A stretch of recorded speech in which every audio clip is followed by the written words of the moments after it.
Oh, that was cool. Ladies and gentlemen, welcome to Good News York. My name is Noah Chrysler. Today, I am sitting with Mike. Mike, hi. Hey, man. How you doing? Doing great. Can you introduce yourself? So, I'm Mike Giannattasio. I am I would call myself a local community activist with a focus on skateboarding and that sort of community. I'm also a sculptor, artist, and done a number of different pieces around the city, and just generally love the community and want to see cool things happening. Absolutely. Yeah. So Mike reached out to me. You reached out to me a few days ago, and you told me about a skate event coming up. But also, we met a few weeks ago at a Stay Fresh event, and you were telling me about your work. You were telling me that you work at SU and you design all these sculptures around the city. And I was like, I got to talk to Mike on camera. Let's bug Mike and just see what he has to say and see what is going on with him. So tell us about the event and tell us more about your work and stuff. Yeah. So what I'm putting together is on a grander scale is general fundraising and community activism through skateboarding. So placemaking. And one of the things that we're working on doing is actually developing a DIY space, so do-it-yourself skate space, where we actively work with the city, the community, and the skateboarding community to develop and design what they would like to have built in a skateboarding space, and then work with the local community to actually physically build these things. So design, visit, build, and beyond. And part of that is we got to raise money to buy concrete and materials, and that takes some time. Yeah. So one of the things that we're doing is a skateboarding gallery show where we have skateboard decks that are old school style. So that's the big wide ones. 30 plus of those have been distributed out to local artists. Those folks are doing their best work on those boards, and we don't know what they're going to be making. So we've had everything from cut into to things built onto it. Oh, cool. You name it. People were going off. So you never know what you're going to see, and they're always unique. Cool. Where and when is that show? So that'll be at Stay Fresh Gallery, right inside of the Delavan Art Center. It is, I want to say 108 Wyoming Street. That's okay. It's Stay Fresh. Yeah. Is Stay the Fresh. location. Stay Fresh, But what yeah. day is it? May 30th. Cool. May 30th. What Yep. time? That'll be from 6 o'clock till about 10 o'clock. May 30th, 6 p.m. to 10 p.m. Yep. Stay Fresh. Beautiful. You can come. And at this event, you can buy skateboarding decks that have been designed by local artists. Yeah? Right. So what this is, it's going to be a silent auction. Got So it's all set up. You come in, you get a number. We get your information. You go out there. You sign up whatever increment of money you want to spend on it. And that challenge goes up and up and up. So Cool. Throughout the night, people will bid each other out on the different unique board. And at a certain point, we shut it down. Winner take all. We come for you, and you can buy the board. You take it that night. We may tweak and keep it for a little bit longer, but we'll see how that goes depending on how many people are coming from out of town. This is year 4 of this event taking place. Oh, cool. So it's really fun that this is culminating to this point. And each year we've done it for a different type of fundraising event. In a conjunction with that, we also have a number of different sponsored donors from local businesses who've donated their goods for us to do not for a silent auction, but for a raffle. So we'll just have a raffle ticket, come and buy an arm length and put it where you want to win. Cool. And we hang out, have a good time, and there's typically skateboarding involved as well, depending on the weather. Nice. So this is a good time. When people buy these skateboards, are they riding them? Are they buying them to ride, or are they buying them to hang on a wall in a room somewhere? Oh, these are fine pieces of art. Got it. Oh, Okay, yeah. sorry. I didn't know. No. That's a common question. Yeah. No, these and you'll find, and if you ever pop down to Syracuse, down to Flower Skate Shop, there is a whole array of boards that are not for sale. Oh yeah. Cool. That these are just the display art boards. Cool. And these are boards that have been mass produced and sent out, as well as some unique ones. But these boards here, these are where they like really get unique and really amazing, and especially because you never know what you're gonna get. And like the people always have it as like an opportunity to one up themselves and like see what else they can do, and it's really the reveal is my favorite part. Yeah, no, that sounds super cool. Yeah. That sounds awesome. Yeah. Yeah, especially with so many. I mean, 30 boards, 30 artists, or how many artists? 30. So we've got 30 right now. There's 30 boards that are out there. Wow. I actually ordered extra, so I have like Nice. 5 more. So I'm actually going to be putting a call out to see if anybody wants to try to pick that up. Cool. And How can they get do the that? last ones. So basically on Instagram. So if they were to find me on Instagram, I'm Super Mr. G. Super Mr. G. Spelled out. Beautiful. And yeah. Cool. If you want to skateboard and you can be in this gallery show for a fundraiser for a good cause. Okay, cool. I got more questions. Yeah. So we're raising money for a skate park in Syracuse. Does Syracuse not have a skate park? Well, they do. So we have Eastwoods Skate Park, which is a wonderful space. That's a proper concrete park. I can't exactly recall what street it is on. That's okay. But I know how to get there. It's right behind one of the schools over there in Eastwood. Oh, that's cool. And they're actually going to be doing an expansion on it. So I'm Nice. very excited about that. I've seen Yeah, the that's awesome. designs. Super hyped. But it's small. It's well designed, but it's tight. You get a few people going in there. You add a sprinkle little razor scooter kid in there. Maybe one or two bicycle BMX dudes. You know, you're getting to like a danger zone. Sure. So it's wonderful, but it's small. There's also a park at OLP, which is an awesome what do we call it? Liverpool. I think we call it OLP, but it's Onondaga Lake Park. Yeah. Yes, that is the skate park there. Wonderful skate park. Good size. Built and designed at a challenging point in skateboarding. So I think there were some battling designs happening with what they were after and what they got.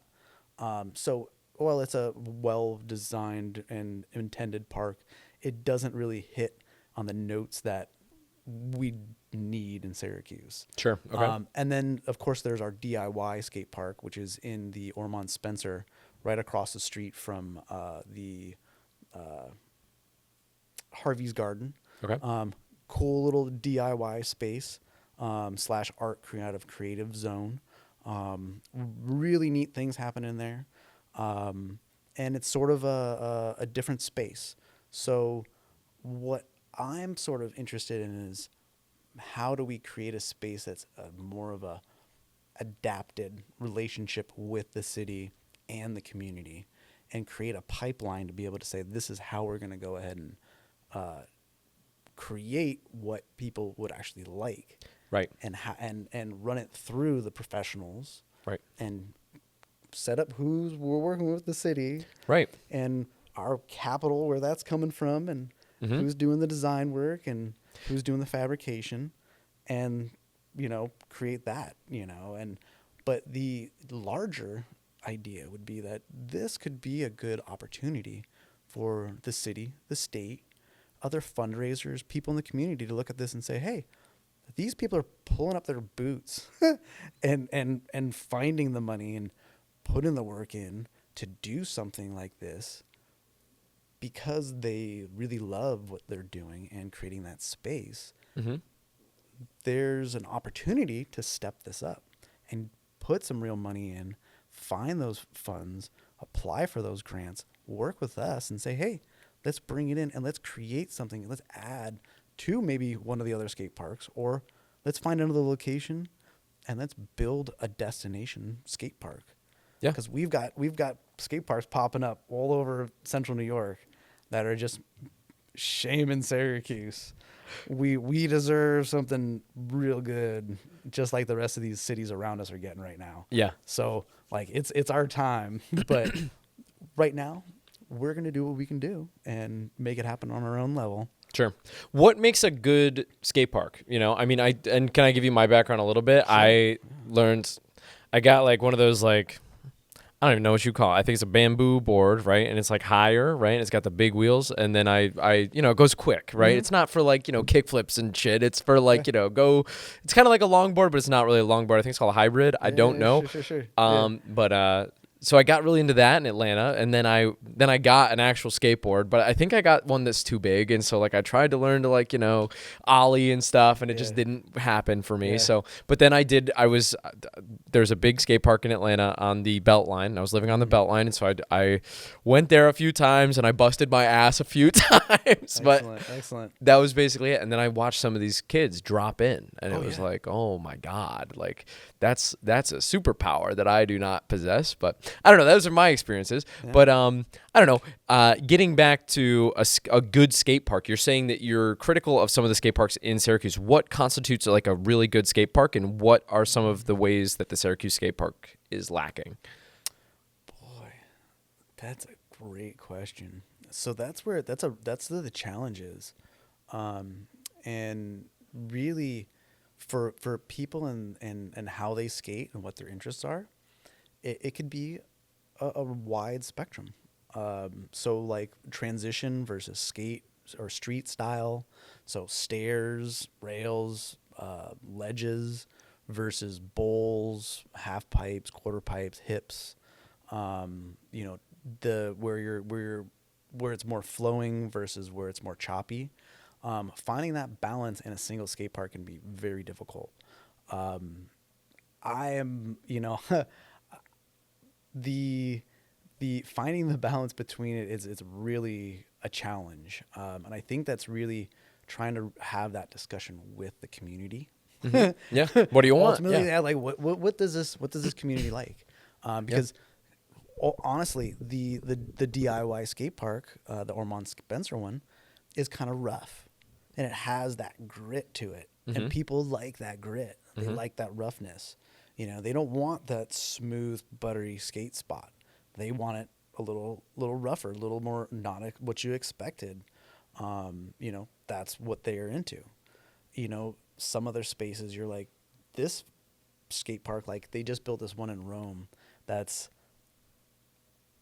essentially a series of stairs, just steps, just 8-inch tall, flat 8-inch tall. I think total of like 9 stairs from top to bottom, but elongated in different patterns to create different opportunities for grinding. All of the corners are metal, so you can grind on every corner. Cool. Different combinations at the ends, capped with quarter pipes and some transition, which basically just pushes you back in. And next to it, a really nice pump track. Now, what they're doing, which is amazing and something that will happen, and I think once we get the momentum going here in Syracuse, having that outreach to the community, because what they're doing down in Rome, and they just did it a couple of weeks, or I think last week, they had a community outreach, and they said, hey guys, what would you like to see with the next phase of this skate park? Because they're going to continue to expand it. And it's like, you can see how this worked. You can see who is utilizing it. Then you can talk to them. And you can see who's not and get their opinion and bring them in. And they're doing a similar thing in Rochester where they're adding a second phase to their beautiful skate park. Cool. With a third phase on its way, I believe. Cool. So, like, they're building up and going for it. And, like, we're missing it. Sure, yeah. Yeah. No, but hey, you know what? I think that golden age I think that it's great that you are not only critical, but you're taking action to like change that, right? You're raising money, you're raising awareness, right? You are coordinating people and dollars and effort and time and artists to affect change. And I think that that's really cool. As we've done more of this show, I've talked to a lot of like local community leaders, and I think that that's like super cool. I think that, that's how you affect changes, and that's how you get those programs to happen. So I think that it's great that you're doing that. Mike, can you we're going to pivot a little bit.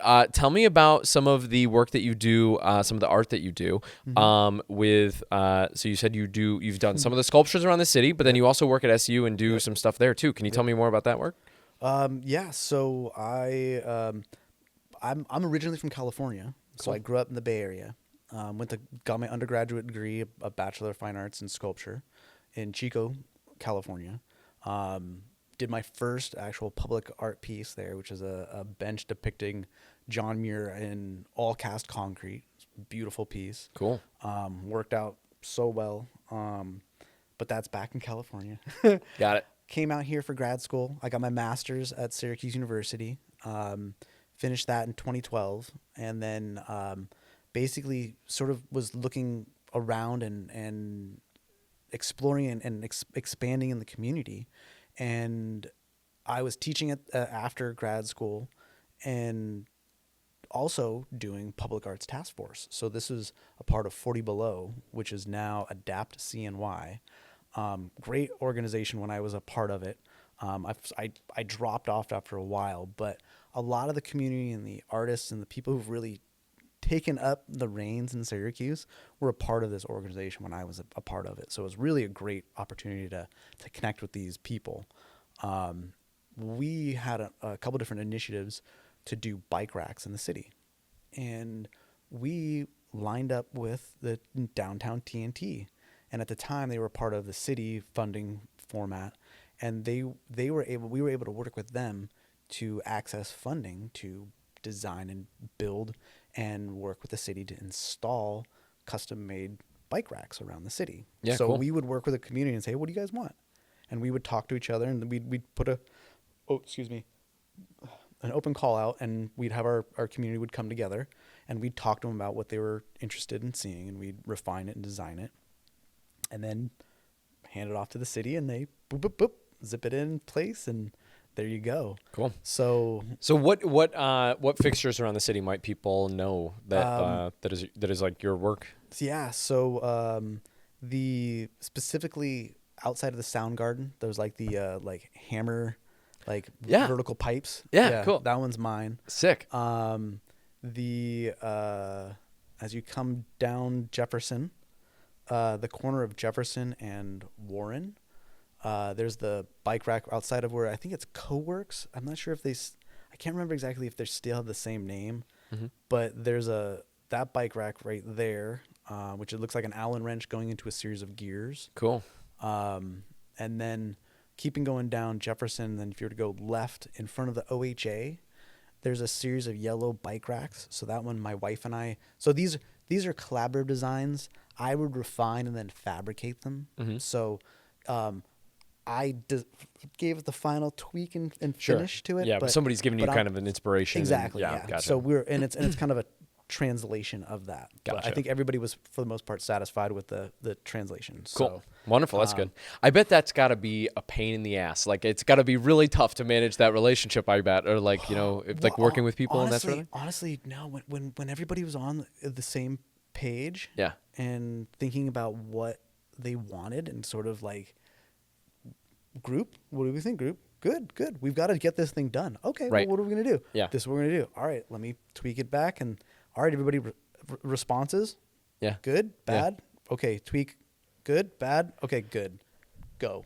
And it's limited. It's a limited budget. So it's like, I basically was donating the time. Right. But it was like great opportunity to make something fun. Mm-hmm. So outside the OHA was a sextuplet. So it's the Yellow Fellow, which was the first 6-person bicycle that was made by EC Stearns. And they had a race against the train, and they won with the bicycle. Cool. So this bike rack, if you look at it at a particular angle, looks like a 6-person bicycle. Oh, cool. It's all painted yellow. If you go down to Park Presbyterian on, I think that's Townsend and Fayette, there's a couple there that are reminiscent of the windows up above that are all in red, right by the side door there. And then the bike racks in front of the outside of the Palace Theater, the big Penny Farthington. Yeah. And those are the cool. unicycle. That's awesome. Yeah. I've definitely seen those. That's really cool, man. Right? Yeah. That's so cool. Yeah. Wow. So if I'm driving around the city and I see a bike rack, there's a good chance that you worked on it. That's sick. Yeah. That's very cool. Yeah.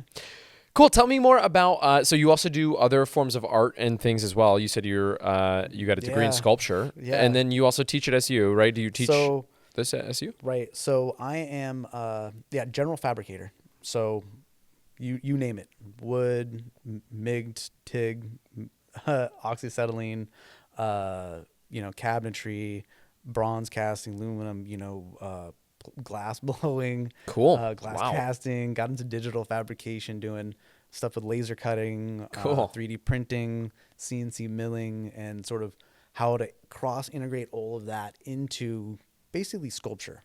I really like to explore processes, seeing how I can understand how this thing was made, and then how I can generate my ideas using these same types of techniques.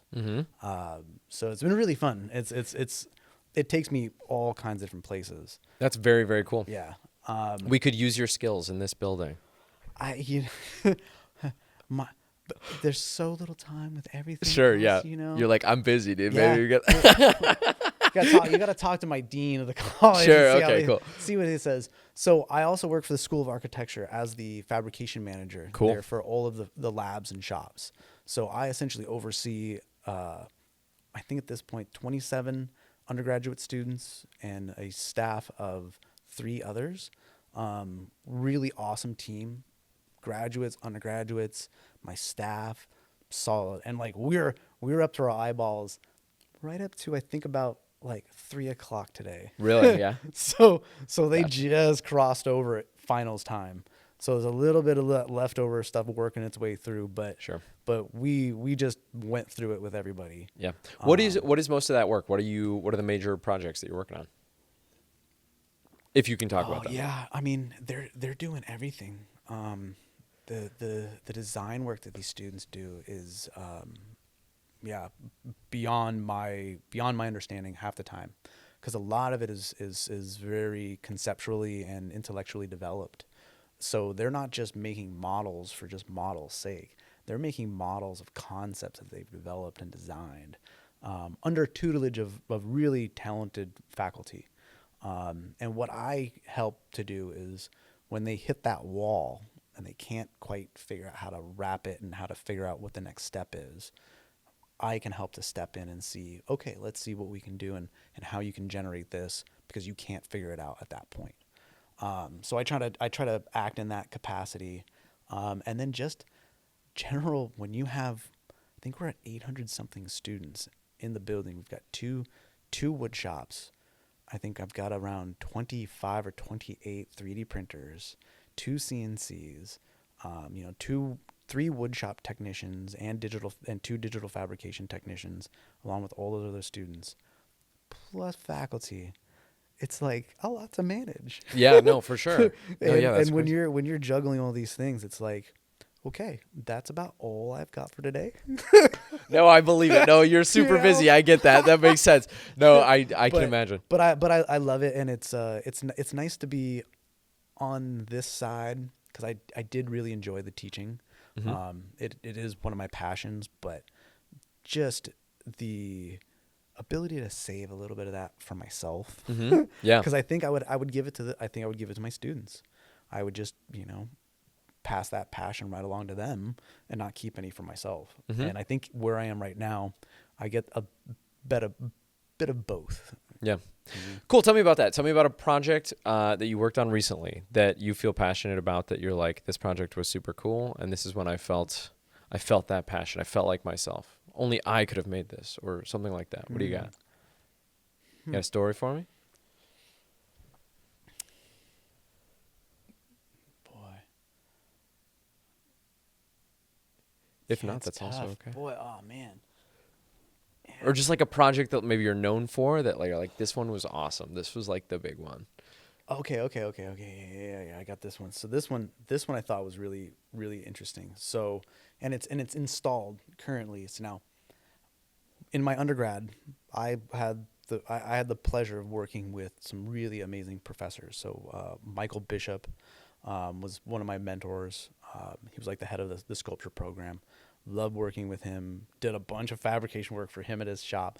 Learned how he liked to have things fabricated, and was just like, well, fabricate it like this for everything because it's just makes perfect sense. Yeah. So I gained a lot of design etiquette and features from working with him.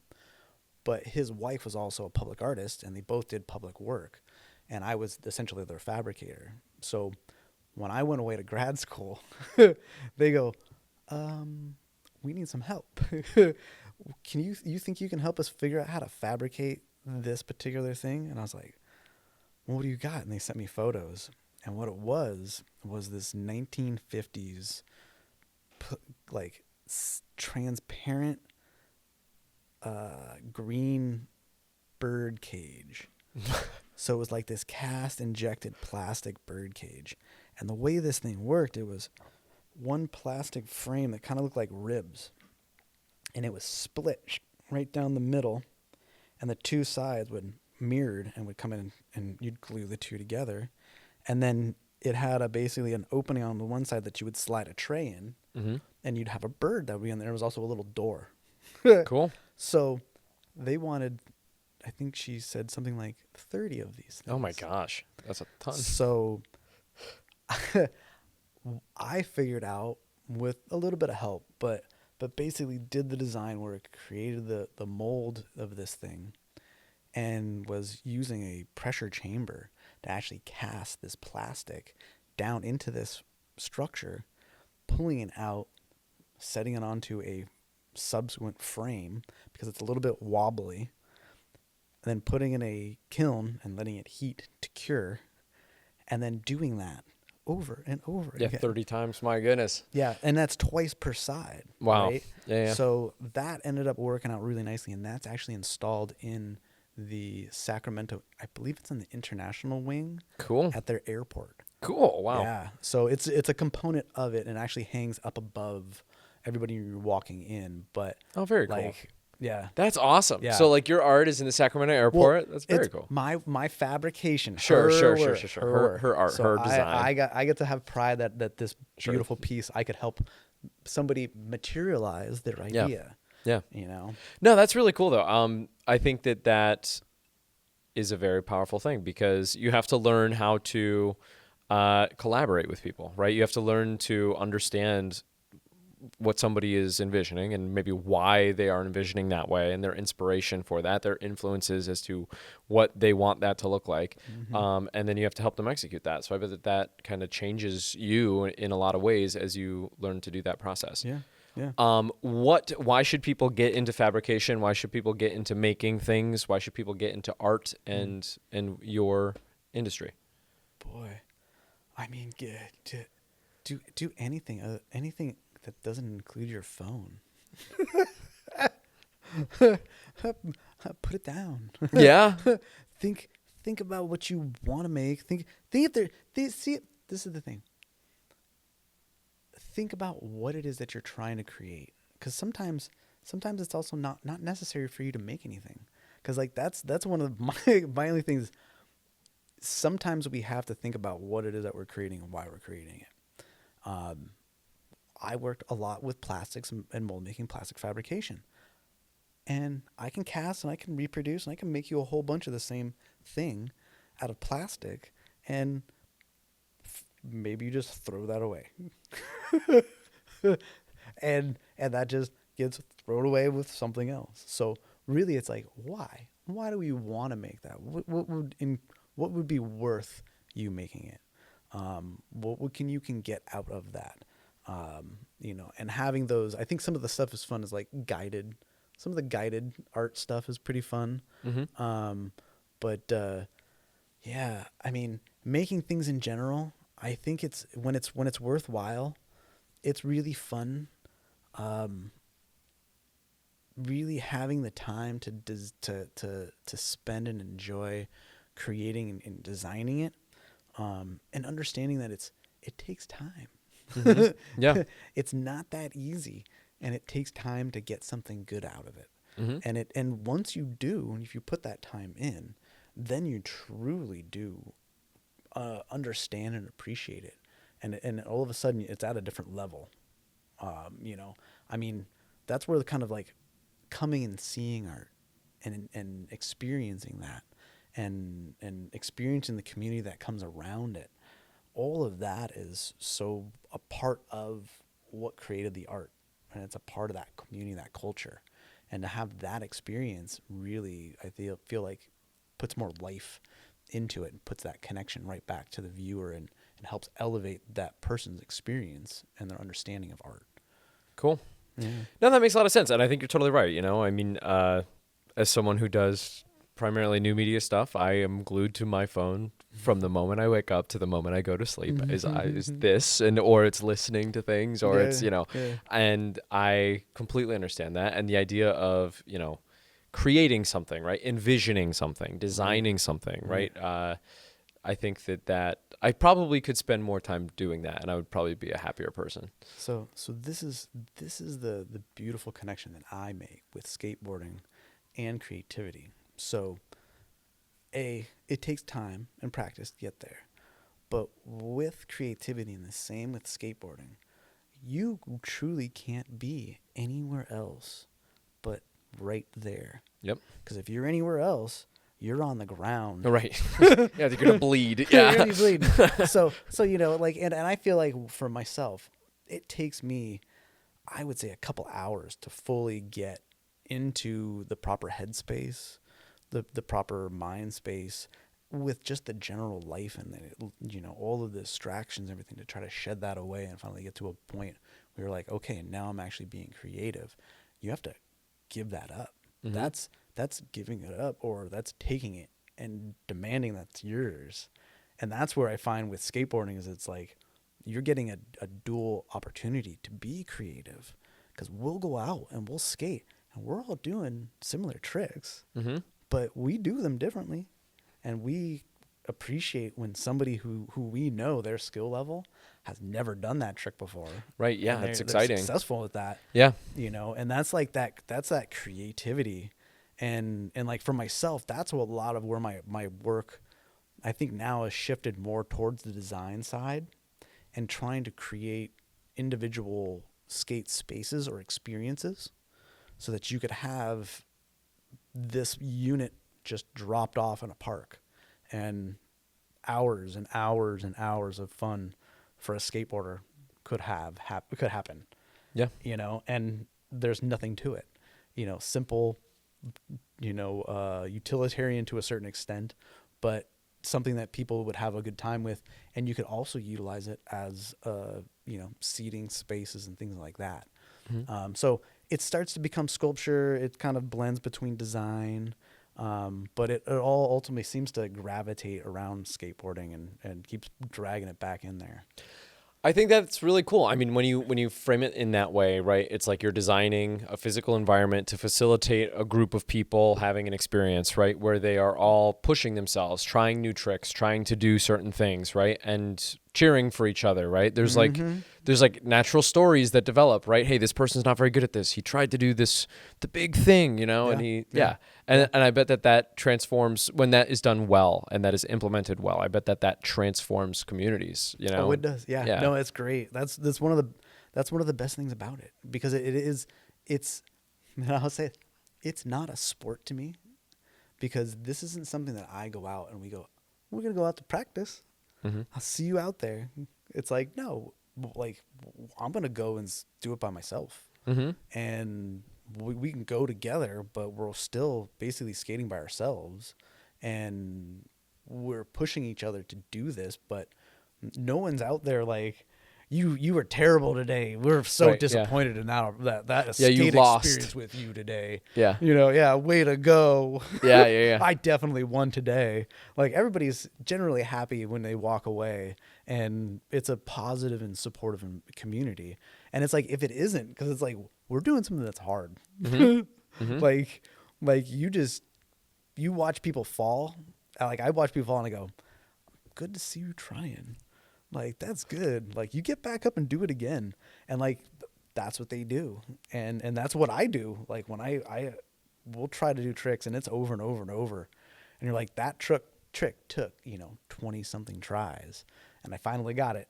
Yeah. But it was like, that was 20 something tries at doing that thing. Yeah. I think that's incredible. I I turned 30 this year, and that hurt a little bit. But I guess part of in the back of my head, I'm like, I think it would be really difficult to get me onto a skateboard right now because I do not want to injure myself. Is that something that you hear from older people who are like, I think that it might not be worth it for me to potentially get injured. I get that. I get it. Like, that's how I feel. It's like, I get it. I think the culture is super cool. I've heard that it's so rewarding, right? Oh, and, without any risk, there's no reward, right? And I get that. But still, I think to myself, I don't want to be hurt. So I don't know. It's always there, but I've been skateboarding for about 35 years at this point. Wow. So like I've got a lot of time in on a skateboard, and part of it, especially for myself at this point, is understanding the limitations of myself and what I can do and where I'm at in my energy, in my thought process, if I'm present enough to be trying to do that particular type of trick. And I think that is the most critical component of understanding yourself and your limitations, especially when it comes to a skateboard and nice hard concrete. Mm-hmm. So, I mean, it's unforgiving, but if you know what you're doing, you know where you're going and you know how to walk away, because majority of the skateboarding is falling. So I've done a lot of falling. Yeah. And, knock on wood, I don't know if this thing is even. No, it is. Yeah, it's actually, okay, cool. The thing is actually wood. I have been okay, and now I'm 42. I think I'm going to be 43, or I'm 43, going to be 44. I'm not doing the math. But it's been one of the best things. I literally have started, when I started skateboarding, got back into skateboarding. I always did, but it was always like, maybe once every couple months, and I'd go and skate and I could hold it down. And, I always had my board ready to go. And always had my skate shoes, but it wasn't like as involved as it is in my life as it is now. But I literally lost something like 35 pounds. Wow. Just from picking back up skateboarding. Wow. So it's like I'm working out. Mm-hmm. I'm having a good time. I'm getting, time outside. I'm getting experience talking and socializing with people. And then also generational exposure. So you're able to be like, hey man, if they're being buttheads, A, knock it off. Mm-hmm. And B, when they're doing stuff that's right, you can be like, that is great. It's awesome to see you, doing that, and you can be a positive influence. Mm-hmm. And like have that there. Because a lot of times the parents will just drop the kids off, or if you have a skateboard like I did, mm-hmm. that's where I was getting around. Right. Yeah. That's where I was going. And, if I had a bike, I could really go, because I could throw my skateboard on my back and I could really get far. Exactly. And cool. then when you get a car, then you can really go. Right. Cool. No, yeah, I think that's great. For me, that was like the comedy scene in Rochester specifically, Mm-hmm. right? I was in like college and I would perform at the Focus Theater, and I would get involved there, and that's where I met people who were significantly older than me, and like it was that vibe, right? Where it was like, hey, cool, like that was the first time I'd really had a friend that was multiple years older than me and generations older than me, and it was great, and they changed my perspective on a lot of things, and they got me up to speed. It's like, hey, learn the city, learn about all of these things, and that was helpful to me. So I think that serves an important function in cities, and I think that's great. Yeah, cool. Yeah. Mike, did we not touch anything that you want to talk about? Oh, trivia. Yeah. So we're going to be doing skate trivia. If anybody out there is interested in or feels like they've got I think we're looking at the mid 90s, early 2000s, like right around mid 90s to 2010 zone of skate trivia. So a golden-ish era, depending on your generation. But the idea is that we're going to do a fundraiser for the Kirk Park Initiative, DIY Skate Park Initiative, at Salt City Market, right in the bar space. So that'll be from basically 6 o'clock to 9:30 approximately. Now this is at 9 o'clock. It turns to a 21 and over space. Got it. So it more than likely would be more of a 21 and older sort of crowd sort of scenario there. But we are going to have some sponsors. We're going to have some free gifts. Cool. Got some cool prizes. And, it'll just be a good opportunity to bring the whole skate community together and see who really knows what's up with skateboarding and knows our history. The posers. And Yeah. Cool. No, that's awesome. What day is that? That's May 20th. May 20th. Yep. Very cool. Yep. Very cool. Well, hey, thank you so much for coming on. Yeah, I think what you're doing is awesome. And I think that, I don't know, it's just so cool to drive around and be like, hey, Mike made that. That's sick. So I don't know. Thank you so much for coming on. I really appreciate it. Yeah. Absolutely. Ladies and gentlemen, this show is put on by Clickstream Studios here in our new studio in the old Spaghetti Warehouse location. Clickstream Studios is a full-service content marketing agency. If you are thinking about potentially doing social media content for your business, you can book some time with me if you go to call.clickstreamstudios.com. I will sit down with you for about 45 minutes. I'll learn everything about your business, and I will make you a free marketing plan. You can use that marketing plan on your own. You can take that somewhere else, or if you want to, you can get started with us, and we will basically make you a marketing plan to help you grow your business or your brand or whatever you are trying to do. That is something that I have been doing recently. I've done a few of those now, and it's been really, really cool. I've got another one tomorrow that I'm looking forward to. So yeah, if you want that, call that clickstreamstudios.com. Thank you so much to Ads on the Go. GetAdsOnTheGo.com. Thank you so much. There's the guys that drive around with the truck with the ads on the outside. You seen that? Oh, the electronic ones. Yeah. Yeah. I just saw it when it showed up. Yeah. It's pretty cool. GetAdsOnTheGo.com. And you could get an ad there too. It's also brought to you by Danny Tripodi. He's right there. He shakes my head. He shakes his head every time. Thanks for watching, guys. Goodbye.